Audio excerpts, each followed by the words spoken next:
Assalamualaikum warahmatullahi wabarakatuh. Welcome back to my channel. Kepada orang yang baru singgah dekat channel ni, aku ucapkan welcome to DR1 Share. Apa-apa yang korang nak tahu pasal kesihatan, pasal fitness, pasal health issue, yang ni lah tempat dia. Aku ucapkan terima kasih banyak-banyak sebab korang singgah dekat aku punya channel. Okay? Konten video kali ni aku nak ceritakan aku punya pengalaman daripada SPM sampailah aku masuk medical school. Macam mana aku boleh survive. Okay, time aku SPM pada tahun 2010. Aku punya SPM ni taklah gempak mana pun, tapi melayakkan diri aku masuk matrix. Matrix waktu tu aku masuk KMPP, College Matriculation Penang. Yang dekat Pokok Sena, Kepala Batah Penang. So dekat lah dengan rumah aku. So aku boleh balik ulang-alik setiap minggu. Homesick kan? Tapi kalau untuk adik-adik nak tahu macam mana nak masuk medik, hampa lepas SPM, ada banyak cara jugalah. First, hampa sama ada pi melalui foundation. Yang kedua, mungkin melalui matrix. Yang ketiga, mungkin melalui diploma ataupun STPM. Aku macam macam aku masuk matrix Penang. Aku masuk program 1 tahun. So aku spend dalam masa 9 bulan sebenarnya, walaupun program 1 tahun, tapi 9 bulan je, singkat je sebenarnya. Kalau hampa pergi matrix, pejam celik dah habis, walaupun 2 sem saja kan. Dan lepas matrix baru aku masuk UiTM. Waktu matrix baru aku pulun tau. Sebenarnya waktu SPM tu taklah pulun sangat sebab sempat nak berkapa. Asmara ini yang hanyutkan cinta. Sempat nak merengeh-rengeh. Lepas tu sempatlah pergi cyber cafe, pergi main Counter Strike. Pergi jahanam dik mak pok aku kat situ. Then tup tak lingkup SPM. Tapi tak lingkup mana pun. Okey, jujur aku cakap, waktu aku SPM aku adalah top scorer. Daripada aku form 1 sampai form 5, bukan nak bangga aku memang top scorer.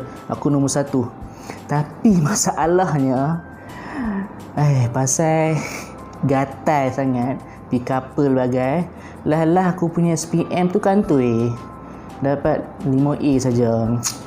Itulah. Tapi alhamdulillah aku boleh apply masuk matrix. Dan waktu matrix tu aku dah bernazar. Waktu matrix aku bernazar, aku nak study betul-betul.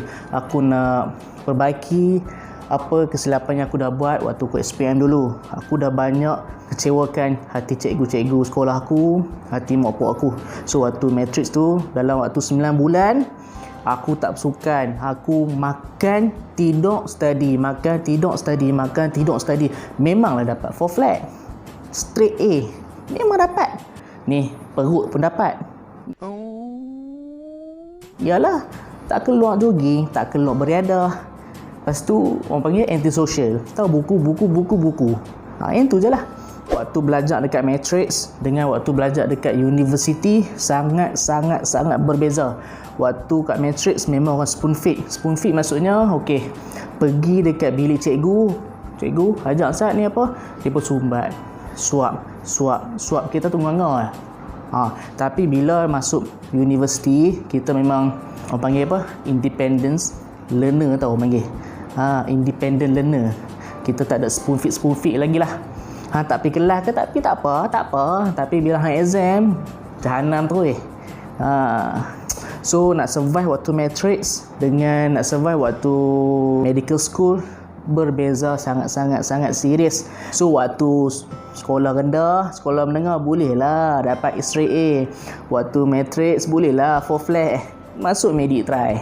Waktu masuk medik tu barulah tahu korang dalam otak ni macam mana nak survive. Yang tu je. Dapat lulus pun alhamdulillah. Macam kalah Amalina 17A. Padahal semua B, semua C. Waktu SPM, bila habis SPM, korang apply lah masuk foundation ke ataupun nak masuk matrix. Okey, aku fokus pada matrix dengan foundation je. Kalau nak masuk foundation dia agak susah sikit sebab waktu SPM memang kena score betul-betul lah, kena straight A+. Tapi macam aku 5A saja. So alhamdulillah waktu tu aku boleh masuk matrix. Waktu matrix pun tak apa, boleh, tak ada masalah. Walaupun ada setengah-setengah cakap matrix ni orang panggil pintu belakang. Now we decided to have matriculation classes because we find that Malays do not take the higher school certificate and they cannot enter the university. So we provide a back door for them. Pintu belakang pun pintu belakang lah. Asalkan aku dapat merasa masuk U sudah. Betul tak? Padahal waktu matrix dengan foundation, dia punya pembelajaran, dia punya syllabus semua sama. Beza dia adalah environment. Environment foundation dia sama macam universiti. Environment matrix sama macam sekolah. Tapi syllabus semua sama, tak ada masalah. Dua-dua ambil muat. So tak ada masalah lah. So kalau korang nak jadi doktor, waktu matrix tu, kalau boleh ambil science stream. Okay? Science stream tu macam ada bio wajib. Lepas tu dia ada chemistry, physics, lepas tu dia ada math. So 4 subjek ni penting. Tambah BI. Tu matrix tu tak kisahlah hampa ambil program 1 tahun ke ataupun program 2 tahun ke, tak kisah, asalkan hampa memang ada basic science ni. Fizik tak apa, tak ada masalah. At least kena ada chemistry, biology, lepas tu math. Okey, satu lagi fizik nak drop pun tak apa, tak ada masalah fizik. Okey, kimia dengan biologi ni penting. Dua ni memang kena ada untuk masuk medik. Okey, ni korang wajib skor lah kalau nak masuk medik. Sebab waktu zaman aku, daripada matrix nak masuk medik, at least pointer ataupun CGPA tu kena ada at least 3.85.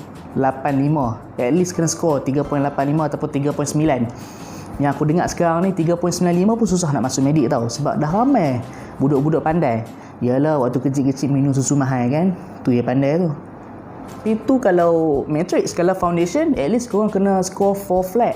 Dah 4 flat, muat tu at least kena 4, band 4. Okay, band 4. So English kena cayak lah sikit, sama macam Aisyah tu. Popak cakap, sedap dengar. Okay. I have 8 girls and 1 boy. Oh. 1 boy. Are you serious? Yeah. Only have 1 boy. Okay. Kalau kita nak cakap ni, in the beginning, in the beginning. Ya. okey, dah lepas graduate daripada matrix ya, seronok-seronok kan. Dan lepas tu hampa kena pergi BSN beli pin UPU. Okey, time UPU tu hampa kena letak universiti mana yang nak masuk. Top 3 tu penting. Selalunya depa tengok top 3 tu lah. Okey, top 3 tu kalau hampa minat medik, boleh semua 3 medik. Tak kisahlah dekat satu ni hampa nak bawa UM ke, ataupun nak bawa UiTM ke, UPM ke, Unimas ke, UIA ke, tak kisahlah banyak. Tapi at least 3 universiti utama ni wajib. Janganlah hampa hentam sat lagi pibo seni lah, pibo apa lagi, admin ke, sat lagi selesa hampa dapat admin padam ke. Dan dah UPU settle. Dan kalau korang dapat rezeki masuk medik, alhamdulillah lah. So welcome to the new world. Okey, macam ada medik tak sama macam mana subjek-subjek lain. Okey. Okey, apa yang aku boleh cakap waktu medik ni Medik ni secara generalnya, secara asasnya 5 tahun. Okey, 5 tahun. Local university semua memang 5 tahun punya program. Kalau pergi Indon ke, pergi Russia ke, ataupun pergi Dublin ke island tu, sebenarnya dia pun 6 tahun kot. Sebab setahun tu extra, tak salahnya foundation kot. Okay? So kalau local university semuanya 5 tahun. At least 5 tahun minimum. So kalau 5 tahun ni, 5 tahun dia pun bagi pada 2 jenis. Pre-clinical year dengan clinical year. Okay? Pre-clinical maksudnya sebelum masuk dalam hospital. Maksudnya hampa belajar dalam lab, lepas tu hampa belajar dalam Dewan Bedah dalam universiti tau. Lepas tu hampa masuk belajar dalam dewan, lecture hall kan. Yang tu pre-clinical. Kalau clinical year segala teori hampa belajar time pre-clinical hampa absorb, hampa luah dekat hospital. Memang betul-betul hospital. Ada pesakit, ada nurse, ada doktor, semua benda macam hospital. Yang tu clinical year. Selalunya dalam IPTA setting ataupun IPTS, first year, second year adalah pre-clinical year. third year sampai ke atas adalah clinical year. Okey, mari aku bagi tahu satu secret lah. Macam mana hampa nak survive waktu dalam medical school. Okey, kebijaksanaan manusia ni dia terbahagi pada 3. IQ, EQ dengan SQ. Dalam medik, hampa tak perlu cerdik mana pun, hampa tak perlu genius pun. Apa pengalaman yang aku belajar daripada SPM, daripada matrik, semua skor 4 flat. Bila masuk medik, banyak yang kantoi, banyak yang tak boleh pi, banyak yang drop out, dia banyak yang quit, banyak yang depressed. Sebab apa? Mereka letak terlalu tinggi expectation dekat diri dia orang. Sebab macam aku cakap tadi, bila hampa waktu dekat SPM, sekolah menengah kan, lepas tu waktu matrix, hampa expectation hampa aku nak straight A. Betul tak? Tapi bila masuk medik, dalam kepala otak hampa ni cuma fikir how I survive. Survival saja kita fikir. Bila masuk medik, dalam kepala otak setiap exam, setiap minggu ada exam tau medik ni. So setiap exam tu dalam kepala otak fikir ni, macam mana aku nak pass. Aku pass pun dah bersyukur, dah rasa macam dah graduate dah. Yang tu lah medik. Setiap exam kita fikir lulus saja. Kalau dapat A, kalau dapat dekan, yang tu memang bonus Tuhan nak bagi. Tapi dalam otak ni nak fikir lulus dulu. Bila lulus, alhamdulillah, memang rasa-rasa yang tu lah nikmat terbesar. So macam aku cakap tadi, IQ, EQ dengan SQ. Hampa kontrol 3 jenis ni je. Yang paling tinggi adalah EQ. Okey, EQ, emotional. Kalau intelligence, intelligence kalau korang macam biasa-biasa sudah pun tak apa. IQ, EQ dengan SQ. Apa beza IQ? Apa beza EQ dan SQ? IQ, intelligence. Hampa punya fikir segala fakta, segala pembelajaran yang hampa belajar daripada muka buku, daripada lecture ke, tu semua IQ. Proses dalam minda. Okey? EQ tu apa? Emotional. How do you handle your emotions? Okay, how do you react to your environment? Okay, how you control your emotion? Yang ni paling penting. Okay, contohlah Neni memang straight A, pandai, bijak orang. Tiba-tiba dia couple dan dia putus dengan dia punya girlfriend. Dekat-dekat nak exam ni, tengok-tengok esok exam ni, dalam otak punya fact sebelum-sebelum ni dah cacar merbah. Esok exam, lepas tu lusa result keluar fail. Sebab apa? EQ dia tak pandai. IQ dia cerdik, IQ pandai, EQ dia lemah. Okey, yang kenapa aku cakap IQ dengan EQ penting lagi. IQ ni dia akan pastikan korang sukses dalam pembelajaran ataupun subjek yang korang belajar. Tu IQ. Kalau EQ akan pastikan korang sukses dalam job korang, job scope korang. Okey, contoh macam ni lah, nak jadi houseman, IQ korang cerdik kan? So korang berjaya habiskan degree 5 tahun.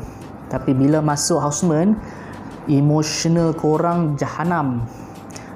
Energy drain, tidur tak cukup, sleep deprivation, torture daripada supervisor, segala cases yang banyak nak kena handle satu hari. Tu emotional torture tau. Penderaan emotional. Rasa-rasa kalau EQ korang tak kuat, korang boleh survive tak dalam houseman nanti? Dengan segala toxic environment, dengan segala racist sekeliling kita, rasa-rasa korang boleh survive tak kalau korang tak kuat EQ? Nah, jadi seorang doktor dia kena rajin, satu, dia kena minat yang mendalam dalam course ni. Bukan disebabkan paksaan daripada parents ataupun ikut trend ke, kawan aku jadi doktor, aku pun nak jadi doktor. Jangan. Kalau hampa ikut macam tu, aku boleh jamin hampa memang tak boleh survive waktu medik. Ataupun hampa tak boleh survive waktu houseman. Houseman ni paling teruk dalam sejarah kehidupan seorang doktor. Okay, houseman dalam tempoh 2 tahun ni adalah sebagai neraka seorang doktor. 2 tahun, 2 kali raya, 2 kali bulan Ramadan. Lama serius aku cakap. Hampa fikir elok. Pasal apa nak jadi seorang doktor? Sebab apa? Sebab nak tolong orang. Banyak bidang lain nak boleh tolong orang. Biar apa jadi, masuk dalam admin pun boleh tolong orang. Bidang bisnes pun boleh tolong orang. Kenapa nak kena tolong orang? Wajib masuk medik. Pasal apa? klise jawapan. Klise. Kalau hampa fikir nak tolong orang tu bukan alasan yang kukuh untuk masuk medik. Hampa tanya diri hampa balik-balik. Pasal apa aku nak masuk medik? Sebab apa? Sebab gaji banyak. Weh, gaji sikit je kot.